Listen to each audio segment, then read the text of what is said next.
Hey, what is up guys, and welcome for a new video for Strangers of Paradise. Today I want to show you a build that can kill almost anything in the game with just one ability. Also we'll be using such an amazing weapon which has some really powerful effects to skyrocket your damage even further. Regardless of them being regular enemies or even bosses, this build will melt through everything like butter. The DPS is absolutely ridiculous. If you guys enjoyed the content and like what you see, be sure to hit that like button and subscribe. Hit the notification bell so you don't miss out on any of my future builds. With that, let's get straight into the video. This build will be using a really powerful greatsword. For the people who love greatswords, this is the build for you. The weapon we'll be using is the Ragnarok. Now this weapon is not so rare to come across. You can farm for this weapon at the Ebon Memories, the guided. It shouldn't be that hard to come by as I've gotten so many to drop from there. So this will be the best place to farm for this weapon. This weapon does come with special effects that you cannot just change or put on any other weapon. And that is the near death damage dealt, which is why this weapon is probably one of the better greatswords in the game. You cannot decide to place the special effect on any other greatsword of your choice by choosing to change special effect at the smithy. It is locked to this weapon and a few other items. Also, this weapon comes with the effects of damage during Lightbringer and Lightbringer duration, which will also come in handy for this build. With that, let's look at the job and the affinities you will need to maximize the damage for this build. You will be using the swordsman job for this. The reason why we're using the swordsman job rather than any other job is because of its action ability, the spinning slash. This ability is super strong for one reason. The ability can keep going for as long as you hold down the button at the cost of MP. The longer you hold the button, the faster and stronger the attack becomes, but it will also drain your MP just as fast. This is the only ability that makes the greatsword feel totally overpowered. Using this ability in combination with Chaosbringer, where you have infinite MP for a short duration, you can just hold the ability button down and everything around you will just die in seconds. Nothing else even comes close to how much DPS this weapon and the ability can pull off. Our secondary job is going to be the Berserker. This job is kept so we can use the Berserk action ability. We can use this ability to get the damage and stagger bonus and then switch back to our swordsman job for the attack. Let's now have a look at the armor set. The armor set we'll be using is the Abyss armor set, as this is still one of the best sets in the game as it comes with the near death special effects.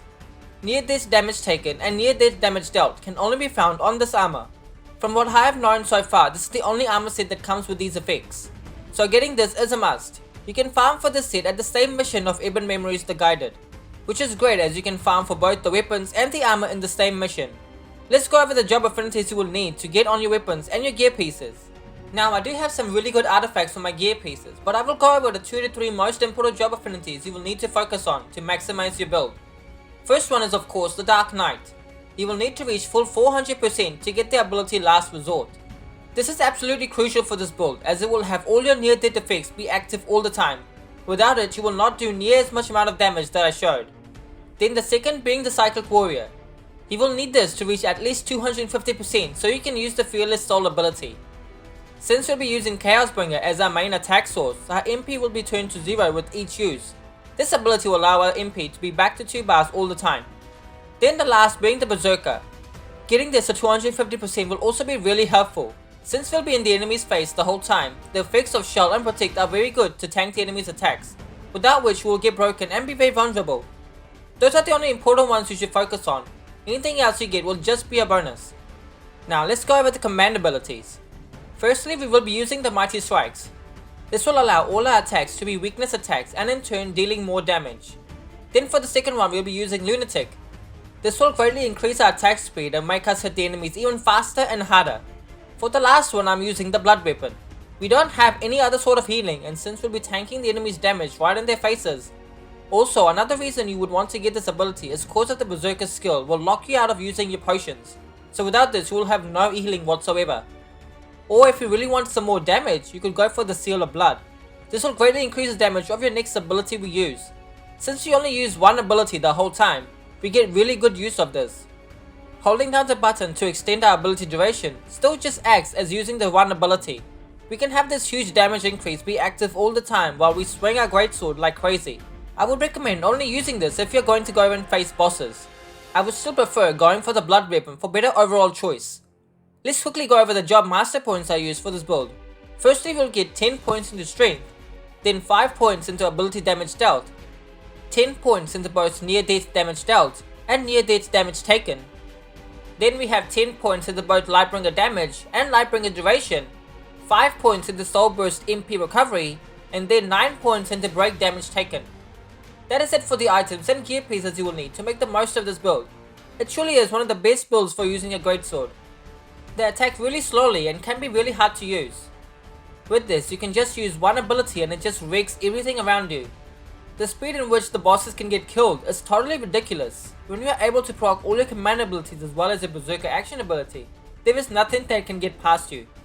When you are using your Chaos Bringer, you will get your limit back to 2 bars in a short time, but not your actual MP itself. But since the Chaos Bringer ability is able to soul burst enemies who have been brought down to 0 HP, you should be able to get your MP back really quickly to use it again. If not, you can go in for a few hits. The Greatsword is strong enough on its own as well. Get in a few hits and build that 1 bar MP back and you'll be all good to go. The spinning slash ability can hit so many times, and since you do a full 360 degree attack, you can soul burst all enemies around you, which makes for some really satisfying kills. Hope you guys enjoyed the build. This build was super fun to play and really wanted something that could make the Greatsword shine. Let me know what you guys think. Do you guys like the Greatswords? Let me know in the comment section down below. I would love to hear from you all. I will catch you all next time.